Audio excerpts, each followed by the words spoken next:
Yeah, yes, everyone will hear the question, and I'm going to turn over now to my wife, who's our curriculum chairman, who will introduce our speaker. Do I have to press speaker? No, Okay. so go ahead. We'd like to welcome today Susan St. John, who is one of 47 Master Gardeners who are part of the Yukon Master Gardener Program. And she's going to answer all the questions she can. I know most of us are enthusiastic gardeners. So, Susan? Great. But you just threw me with deer resistance, and I'm going to have a hard time with that because I really didn't think about that when I was looking at rethinking the garden and making sustainable gardening. I'm sorry, I probably should have done more. But mostly I was thinking about low maintenance and sustainable gardening. And to achieve that, we need to rethink our resource conservation practices to protect plants, soil, wildlife, and reduce our impact on the environment.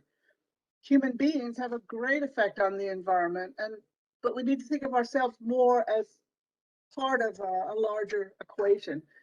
The mantra is rethink, reuse, and reduce, and that should be part of our vocabulary.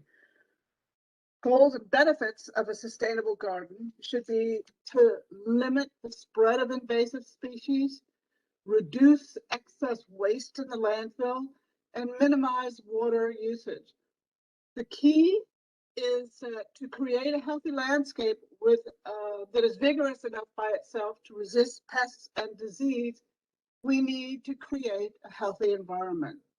So I'll talk about several elements of the environment. The first is garden design. And although Anne says she just throws things in, but they probably look beautiful, it is nice to know when you plant what you're going to plant. With bulbs, it's not as important, but when you're dealing with herbaceous plants or shrubs, it's nice to know what you want to grow and what its needs are.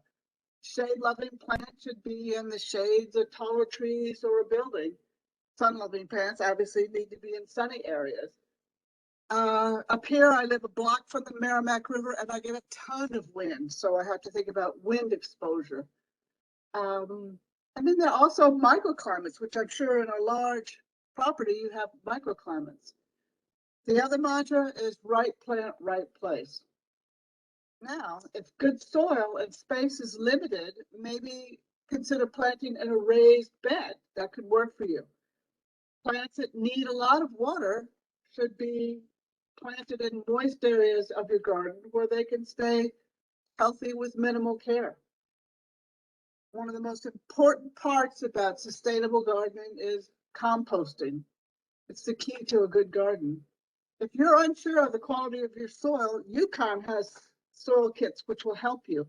And the phone number, Richard, do you have the phone number? I've got 409, 860 409 9045. And that's a number that you can call and ask for questions, get soil kits, any of that.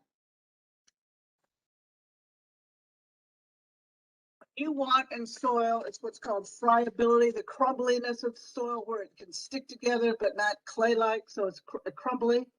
You're looking for good pH, organic matter, and microorganisms.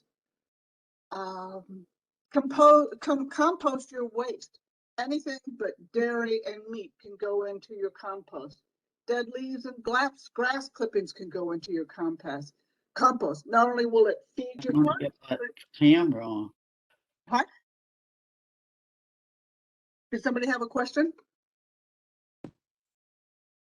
No, sorry. Okay. But recycling your food waste feeds your garden and reduces what goes into the waste stream. And you'll know what's in your compost and what's chemical free, and good compost will provide the fertilizer and enrich the soil.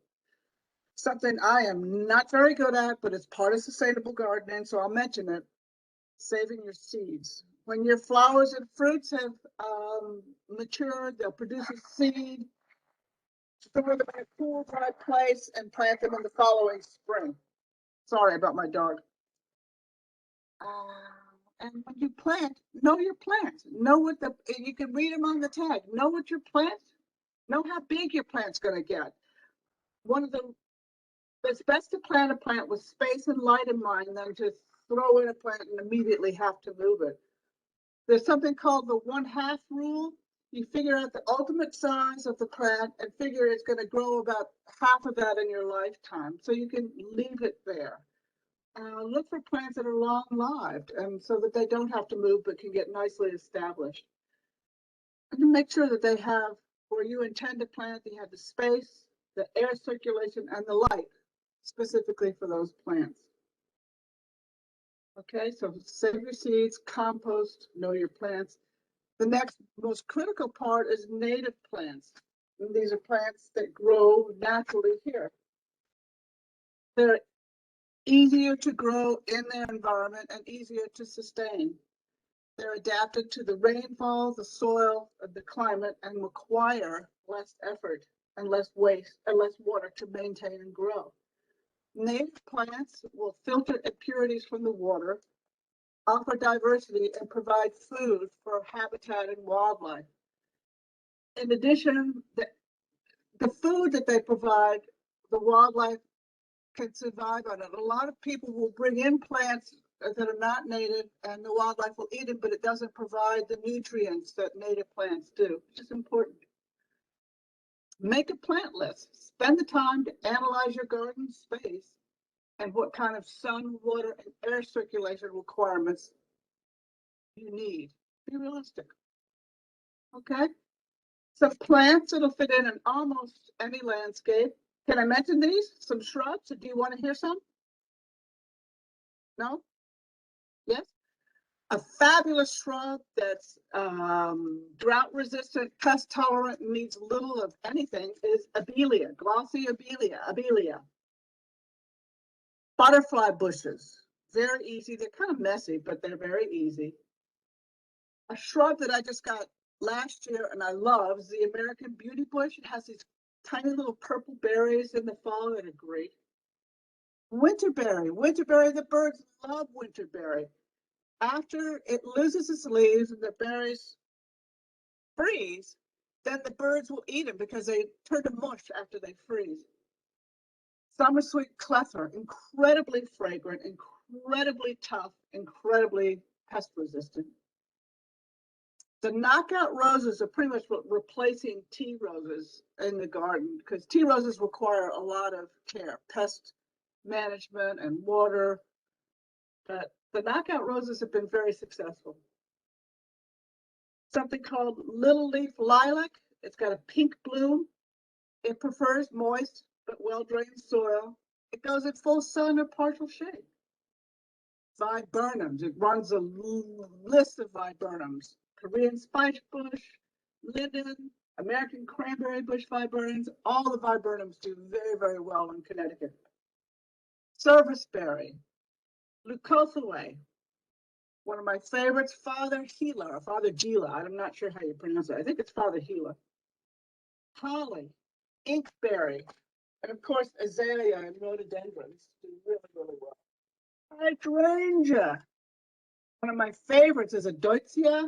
They're very easy and very spectacular looking.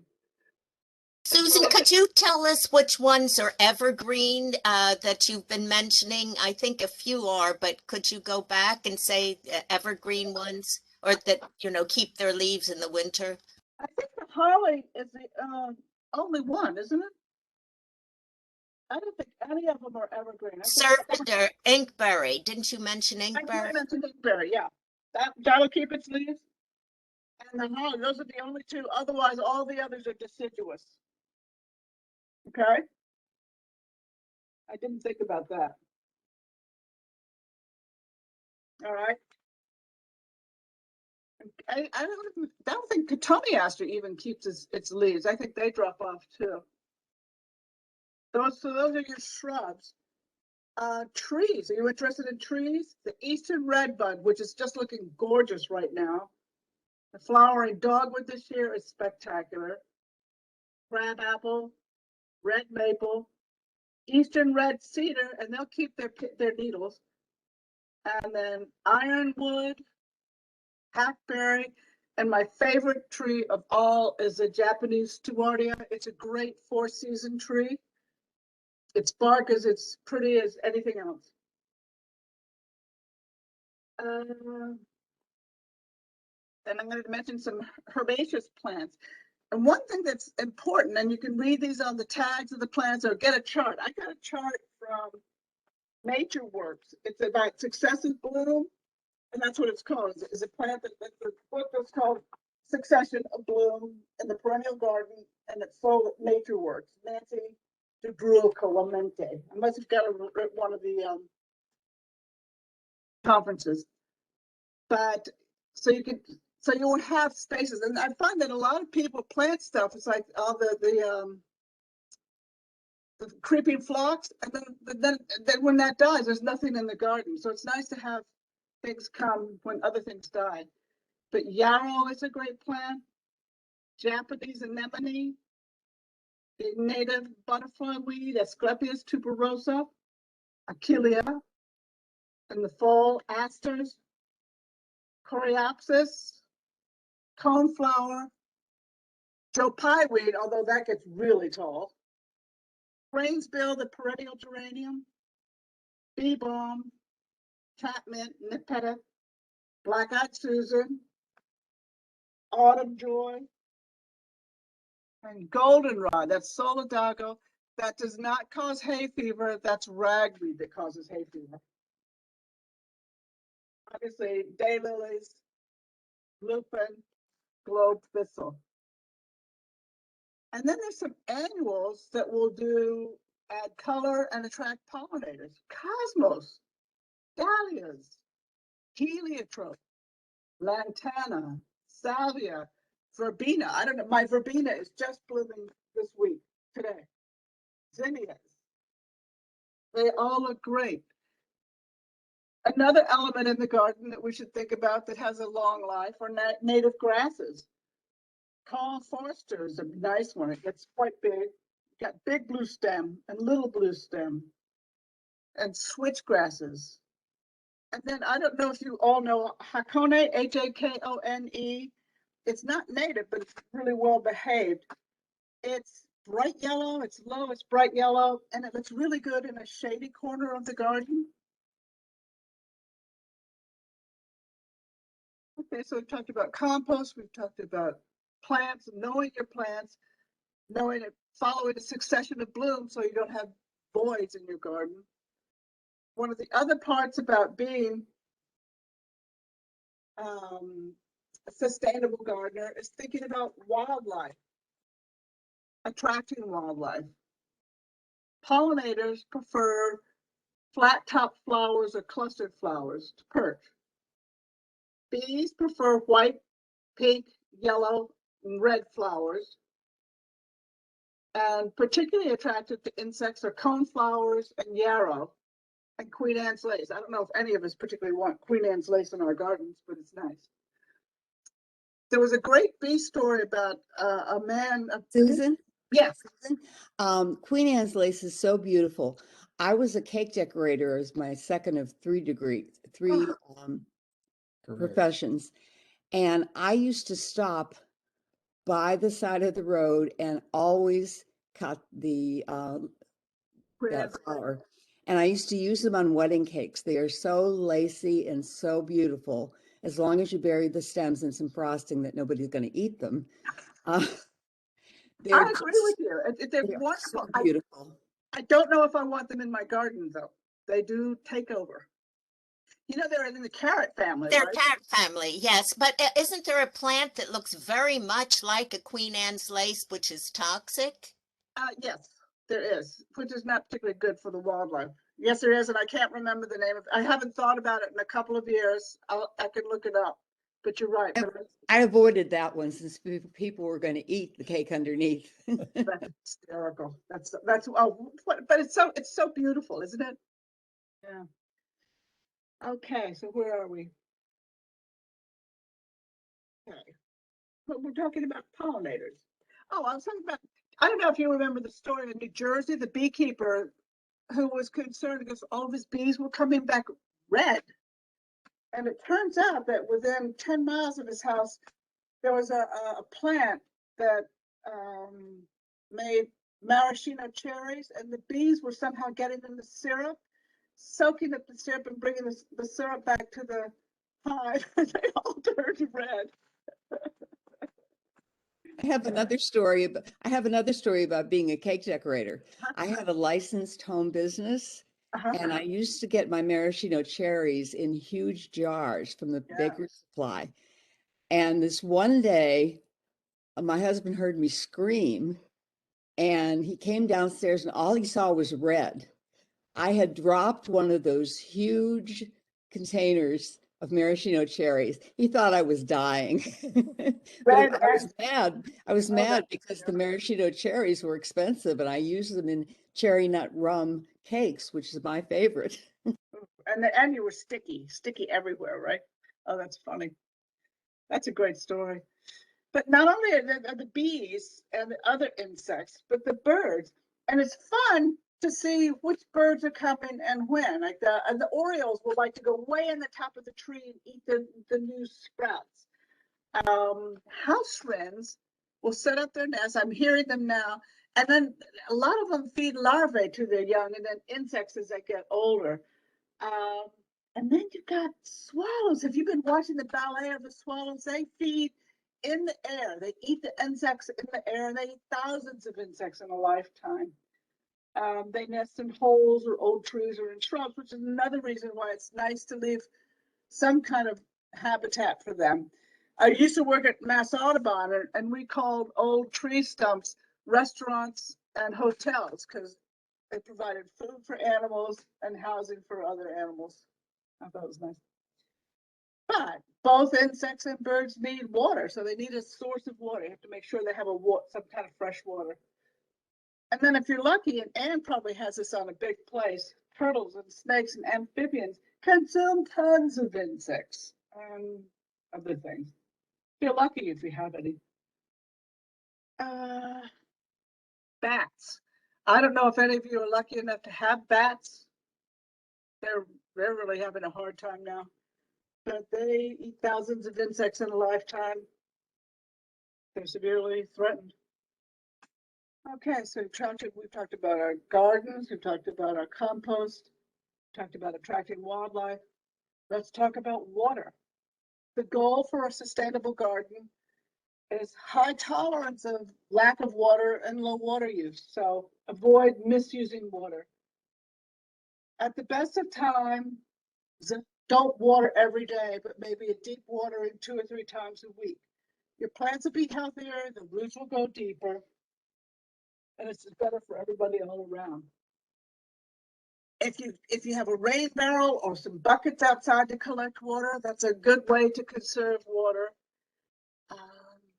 And then when you're looking at your garden, look for areas of runoff. I had an area next to my driveway with high runoff, so I converted it to a rain garden. I put in stone and plants that would absorb that water, and it ended the problem, which was kind of a nice solution, easy solution to the problem. So that should be your goal. Use natural sources of water, like rainwater. I also save water from rinsing my coffee pot and the dog water bowl, and I put them outside in the garden. And then sprinklers. A lot of plants don't do well with sprinklers. Plus, sprinklers will water everything: weeds, water, plants, grass, everything, fences, streets. Especially if you've got the stuff in the ground, the in-ground setup. And we were talking about in the West, xeriscaping is a way that they, in the West, plant and they plant drought-resistant plants so that they can use as little water as possible. Okay. On another note, chemicals and pesticides. If you choose your plants carefully, you may not need chemicals, which would be great. If you think you need pesticides, use only as necessary. And there are a lot of new cultivars that have eliminated that. Like the tea roses, we're always getting black spot on the leaves and Japanese beetles. Knockout roses are bred to reduce those kind of problems. I think hemlocks are just done with woolly adelgid. It's just decimated the plant. but you can plant arborvitae instead. If you decide to use a chemical, make sure you read the label and remember the effect it has on wildlife. The honeybee population, for instance, has been decimated by the nicotinoids that are in pesticides that are used on the plants that they like to eat. Sometimes if you find a pest, you may not need a pesticide. Call the extension office. They'll give you some recommendations for other ways to control pests. And then I don't know if any of you, my grandmother used to grow tea roses, and she would go out there every morning with a little jar of kerosene and pick every Japanese beetle off of a rose and put it in her jar. And that was the way she controlled the pests. We also lived next to a potato field, so we had a lot of them, but she just put them in a jar and got rid of them that way. That's fun. And then there are insects that will control pests, like ladybugs and parasitic wasps. UConn had a seminar a couple of years ago about parasitic wasps and how they lay their eggs in the larvae of Japanese beetles, and they do in the population that way. It's kind of cool. But call the extension office if you need help with pesticides or chemicals. Okay, so we've talked about compost, we've talked about plants, we've talked about insects. Mulch. Do any of you mulch? You can use dry leaves, you can use straw, not hay so much because hay has seeds in it, but straw. It looks good. You know what I use for mulch, so that because mulch, if I pay for it, it's expensive. Yeah. So yeah. I put either cardboard or wet newspapers underneath the mulch, which kills, it's very effective at killing anything. And so people might like to try that as a way to extend their mulch. And I did that, and I converted, it was just a small yard, probably 20 by 60 feet. I converted the whole yard into a flower garden by newspaper with mulch on top of it. And it's made the quality of the soil much better too, and there's no weeds. It really is very helpful. I'm glad you mentioned that. I forgot about that. Good. Okay, and then there's companion planting. The Iroquois used to do the Three Sisters. They had the corn stalk, and then the beans would wind up the corn stalk, and they had the squash leaves down below, and the squash leaves would keep moisture to the soil and prevent weeds from coming through. We can also, and farmers will do that with winter rye, and rye will fix the nitrogen in the soil, which is great. And then they turn it over in the spring. Nasturtiums will help control black aphids and cabbage worms. Cilantro, dill, and fennel throughout the garden. Let them go to flower, and they'll attract a lot of beneficial insects, such as lacewings and ladybugs, butterflies, these parasitic wasps, to help control populations. If you're going to eat anything, it's best not to use pesticides all of them. Some cultural practices they'll put desirable plants in the middle and then plant undesirable plants around it to hopefully stop the insect population from coming into the better plants. All right, the other thing we have to worry about are invasive plants. We've got a lot of invasive plants. Yellow iris in wetlands, lesser celandine, garlic mustard, which has really taken off, autumn olive, glossy buckthorn, honeysuckle, winged euonymus all over the highways, Japanese barberry, black swallowwort, Japanese knotweed, bittersweet. We've got a lot of them. You see them everywhere in the woods, on the highways, and we're not even mentioning Norway maple or kudzu. Norway maple is just, not only is it weak wood, but and I was looking out my window and it looks like a snowstorm, all the little seedlings that are spreading all over the place. They are not native to our ecosystem and push out the native plants by growing faster, taller, and shading out other plants. It costs the industry about $120 billion a year in losses because of invasive plants. And our endangered plants, 42% of them are endangered because of invasive plants.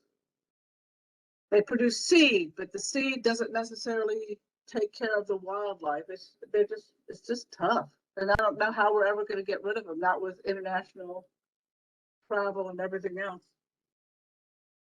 We do have invasive insects, the Asian longhorn beetle, the emerald ash borer, woolly adelpha, and Japanese beetles. And then the big problem. And Susan, about invasive animals, what do you think of the new worm that's come in? That's scary. Yeah, it's a really scary worm. I'm not quite sure where it came from, but we've had it up here, and I guess we've got it in Connecticut too, right? Do you know where it came from? and we're going to have a whole program on it and for Clear next fall. Oh, good. Worms that go bad. I don't know the rogue worms. Do you know where they came from? Believe they were brought in to feed some animals at some kind of a program, something like not Mystic Aquarium, but an aquarium. They were brought in to feed some animal and they escaped. God, an escaped worm. They are really awful though, and they do a lot of damage. Wow. Yeah, I'd like to know about that program because it's bad. Okay, let's talk about lawns. Lawns take up about 40 to 60% of the every household's water supply a year in the summer, just to pour 10,000 gallons of water on the lawn. That's for a 25 by 40-foot lawn. It requires 10,000 gallons of water. It's a monoculture. If you're Irish, you know about the potatoes and monocultures, right? Lawns are far into the natural landscape and require extensive care. It requires fertilizing, it requires watering, pesticide applications, and mowing. The larger issue is the problems that lawns pose to other plants in the landscape. Trees in a woodland setting, trees and shrubs would not have lawn. They have compatible species and other organic matter. They live off each other. But lawns suck up water, nutrients, and compete with everybody's root systems, which deprives the other plants. And lawns don't provide any food for wildlife either. In addition, lawns grass seeds are either cool or warm season plants. The cool season plants are planted in the fall or spring. The warm season grasses are in the form of sod or plugs and planted in the summer, and they're not usually blended. And both are monocultures. And so you lose diversity and variety, and this ecosystem becomes less healthy with this huge monoculture. So we need to rethink our lawns, but this is where we can reduce and or replace them. Convert a section of lawn, use a push mower. Watering systems are overflowing with chemical runoff from lawns and from fields. Look for low maintenance alternatives such as flower beds, native grasses, and ground covers. There are many weed suppressing ground covers and plants that will help you, such as heuchera, moss phlox, lily turf, lady's mantle. And lady's mantle is also very good under clematis because it shades the roots. And leadwort. Common periwinkle is another good one. Those are just some ideas. Plant alternatives: instead of Norway maple, plant red maple or black gum. Instead of European alder, river birch. Instead of white poplar, maybe sweet birch. Instead of Japanese barberry, there's something called New Jersey tea or sweet spire, which is Itea britannica. Instead of Russian olive, plant silky willow. Instead of autumn olive, plant bayberry. Instead of winged euonymus, plant highbush blueberry or chokeberry. One thing that we can do as sustainable gardening is creative containers.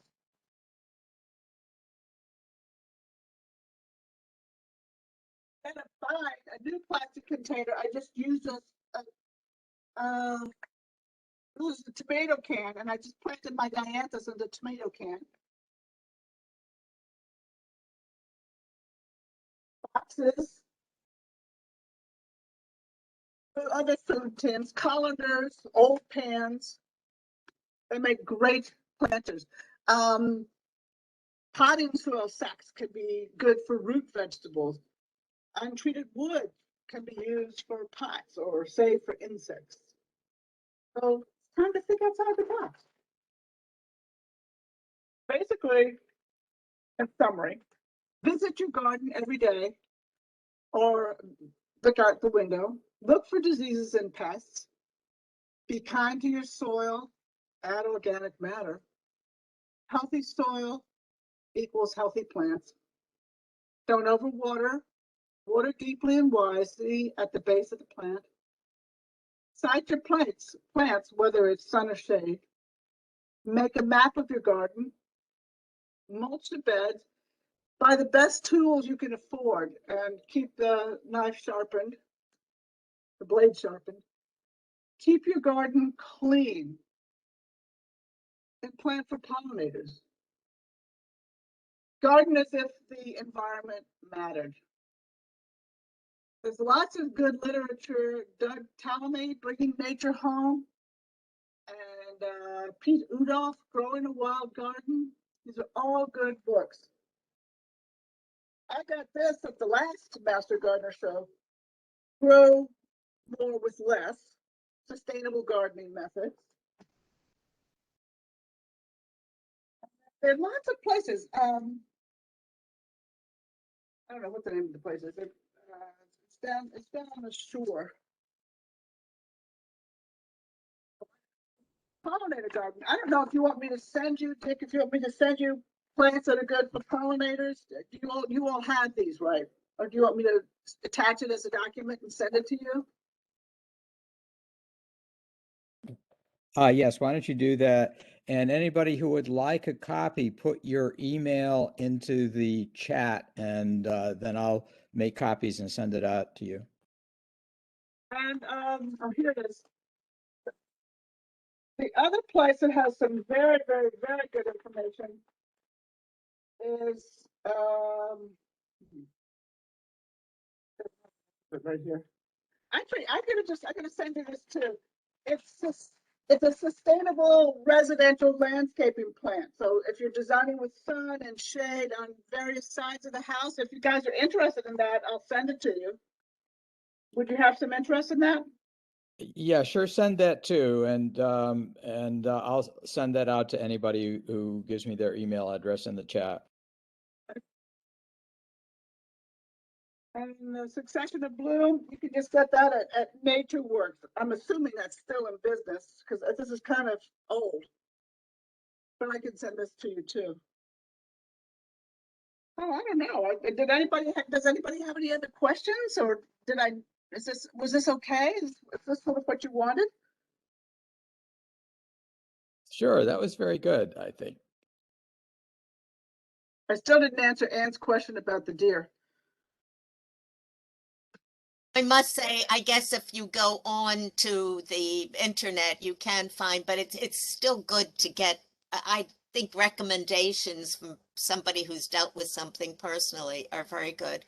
Also, I have the head of our garden club in Mansfield, Deb Holtgren, is a master gardener and went through the training, and she is always using an app on her phone that goes directly to the Yukon Extension Service that will, you can take a picture of something that you don't know. Do you have the information about that you could give us? Maybe send that along because I've never gotten that site from her. Well, what I would do is call them, and I'll get you the phone number again. Call them, make contact with them, and I think I do have it's the website. I think it's just Hartford Master Gardeners at yukon.edu. I'll just write that. I think, Dick, you have that, or I could send it to you again.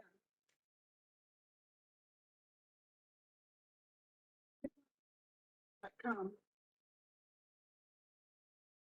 I'll send that to you again.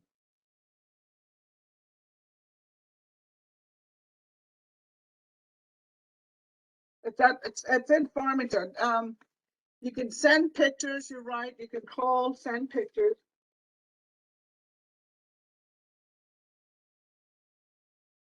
And I'll send, I think you've got the address. I think, Dick, you must have the address. I have your email address Mhm. and Susan Bailey's. Those are the only two I have. Sarah Bailey, well, Sarah, obviously, that's a Yukon address. Yeah. Yeah, I'll send it to you again. I'll double check and make sure I have the right one, so I'm not giving you her personal address. It's www.yukonmastergardeners.com.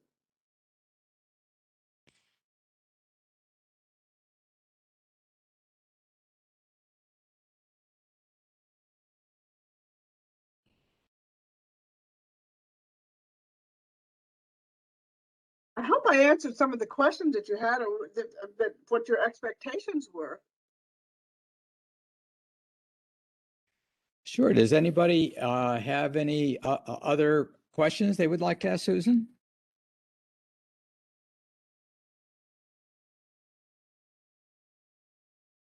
Unmute yourself if you do. Anne, yeah, you're still muted. I see you're asking something.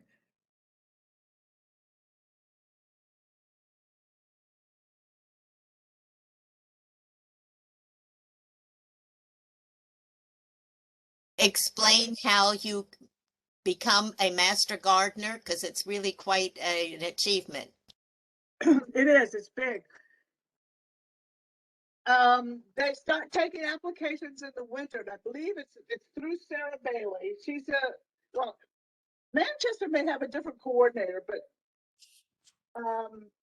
if you go to the I can maybe send that to you for the different counties in Connecticut have different coordinators, and you start in January and you sort of study until the spring, and then you start working on projects, vines, shrubs, and trees, and collecting information. And there was a lot of, of course, it was different when I did it. You could have classes, but now they're doing it all online, I think, because of COVID.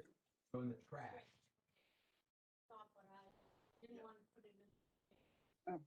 But yeah, you study all winter long, and then you work on these projects. And we did the same thing in Colorado. We studied all winter and then worked on projects in the spring. And you have to volunteer back about 40 hours a year, which goes by really quickly. I've been volunteering up here, and William Lloyd Garrison was born in this town, and I've been working at a garden near his birthplace. And one of the things I want to do is put in a garden that would have been typical of the time when he was born. So yeah, but I will put down the Hartford County Extension Extension Center. Is that what you want, Anne? It's just so extensive what you have to learn. And I would not think that I would be able to do all that. I don't mind volunteering, but learning all those names, especially having to learn the Latin names, would be overwhelming. I am horrible at the names. I'm absolutely horrible. I'm admitted, don't tell anybody. I just cannot remember them. I cannot remember them. I have to use a book, a guide, something. I can't remember them. But I do know, I can read a tag. I can find out what a plant needs. I can see a pest. I can see a problem and take care of it. And that's what you need to do. And that's really all you need to do. And there's no end to what you can learn about the garden, what the garden can teach us. I think gardens are fabulous for that.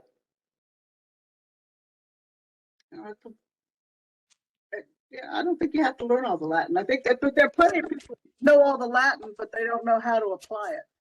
Let me say that. That sounds right. Yeah.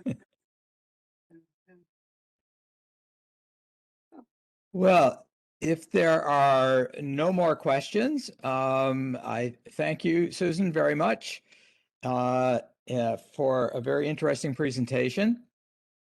And I'll just remind everybody again, if you want copies of the handouts that she's going to send me, please put your name in the chat before you log off.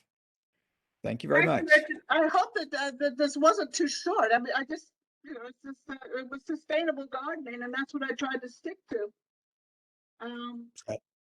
Very and I good job. Yeah, I will put about pollinators. I will put about gardening different sides of the house and different kinds of environments. And anything else? What else was I going to give you? Oh, a Hartford Master Gardener Coordinator's Office. That sounds like it, right? Okay, great. So thank you all very much. I really appreciate the opportunity. All right. Thank you, Susan. So long. Oh, what? Wait a minute. Oh, Kathy says, wait a minute. What? Hi. Anne, were you referring to Kurt Schwenk when you mentioned the worms go bad? You're Don't muted. remember who the speaker was. I just remember being struck by the title, right? Yes. I think you must be referring to Kurt Schwenk, who's one of our favorite speakers from the Ecology and Evolutionary Biology Department. We've had half of that department as speakers, and they're excellent. He just did a talk on why snakes flick their tongues, tadpoles suck bubbles, and dogs lick their noses, the amazing adaptations of everyday animals. And that would fit right in with the Master Gardener's concern for having plants which support the environment. Yes. We're having him back in the spring, winter or spring, probably spring of 2022. And Susan, you are more than welcome to come.